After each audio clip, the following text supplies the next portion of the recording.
The European trio has lit the fuse. Britain, France and Germany are pushing to snap back UN sanctions on Iran, a move Tehran brands illegal, invalid and obedient to Washington. Russia and China call it reckless sabotage, warning it will bury diplomacy and trigger deadlock. With the 2015 nuclear deal already on life support, Europe's move risks killing it outright.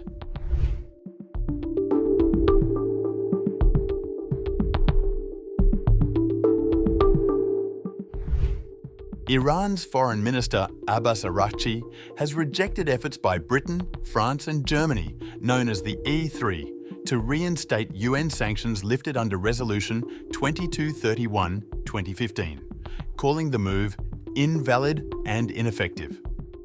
In a letter to European Union Foreign Policy Chief Kaja Kallas, who coordinates the Nuclear Deal's Joint Commission, Araghchi stressed that Resolution 2231 must expire according to its scheduled timeline on October 18, 2025.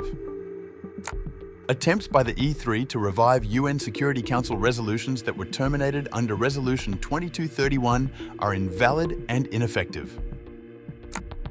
He accused the European powers of lacking legal jurisdiction to initiate the automatic restoration of sanctions and said their actions ignored essential facts and procedural history of the 2015 nuclear agreement.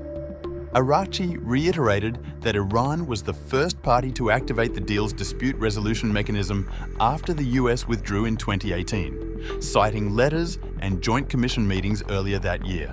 He dismissed the E3's 2020 attempt to trigger the mechanism as illegitimate, noting it was rejected by Iran, Russia and China. Highlighting the Europeans' failure to fulfill 11 additional commitments made to preserve the nuclear deal, Araghchi criticized the EU's financial mechanism Instex as symbolic and ineffective.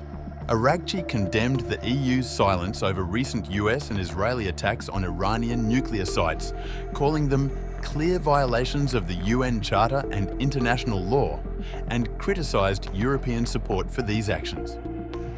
Reaffirming Iran's readiness to resume fair and balanced diplomatic negotiations, he urged the EU to avoid selective interpretations and work towards genuine diplomacy and the preservation of multilateralism.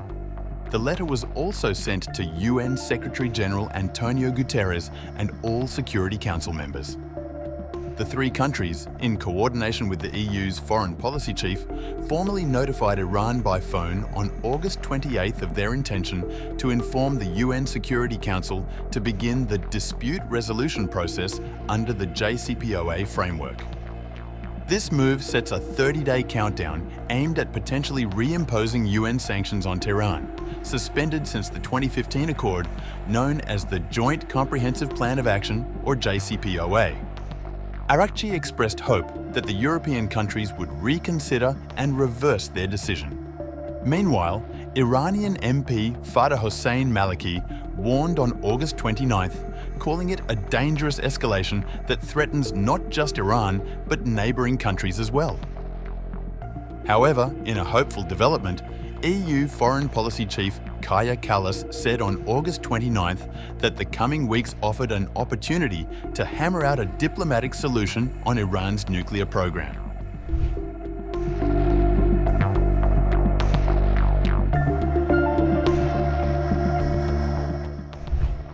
The spokesman for the Iranian Foreign Ministry, Esmail Baghai, slammed the European signatories to the US-abandoned 2015 nuclear deal for triggering the restoration of UN sanctions against the country, saying the move shows the E3's obedience to Washington. Baghai made the remarks in a post on X on August 29th, a day after the European trio triggered the snapback mechanism defined in Resolution 2231. Which opens 30 days before the restoration of previously terminated UN Security Council sanctions against Iran.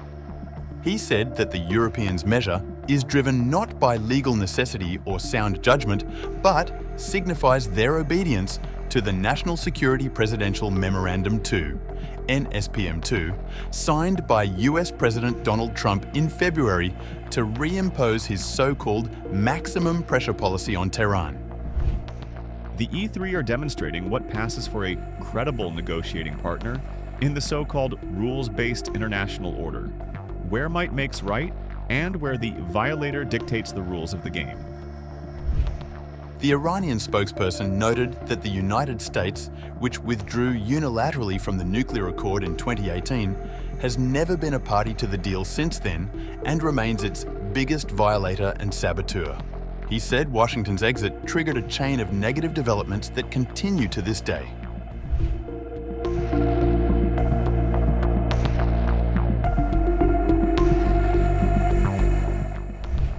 Meanwhile, China and Russia have thrown their weight behind Iran after the European trio moved to reimpose UN sanctions on Tehran, a step condemned by the Islamic Republic as baseless and unlawful.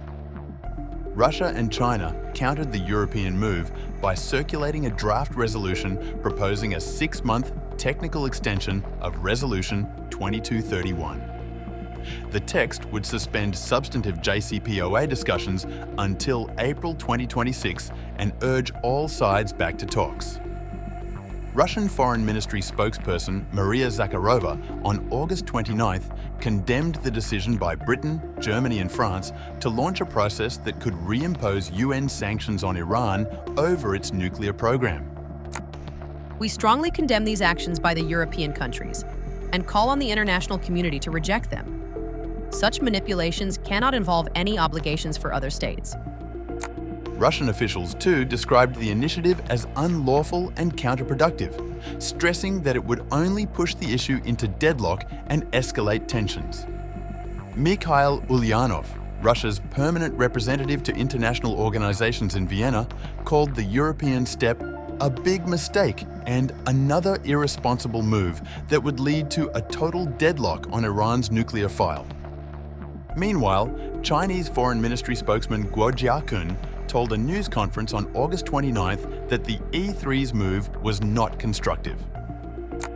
The Iranian nuclear issue is at crucial crossroads.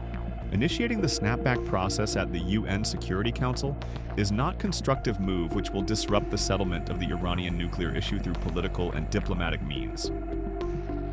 Beijing's reaction came against a move by E3 on August 28th, which triggered the mechanism for reinstating UN sanctions in the dispute over Iran's nuclear program.